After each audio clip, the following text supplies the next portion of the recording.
para sa mga kababaihan na may dalang kwento ng pagmamahal.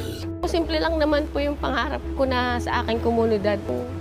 Makapag-aral yung mga bata na hindi namin naranasan na matatanda. Tapos yung komunidad ko na makita ko talaga yung pagkakaisa. Ligaya. Binansagan po nila akong Teacher Santa dahil po doon sa project ko na Be a Santa and Grant a Wish. Gusto ko lang talaga magpasaya in my own little way. Wala po tayong hinihintay na kapalit. Basta makapagbigay po tayo ng saya. At pag-asa sa kapwa. Pamilya na yung binubuo namin kasi yung mga batang hindi kayang ilaban yung sarili nila, ang tinatakbuhan po nila, kami po na pamilya nila sa loob ng school. Yung kabutihan at yung pagsiservisyo pa din yung nangingibabaw. Maraming salamat po sa liwanag na inyong dala sa mundo.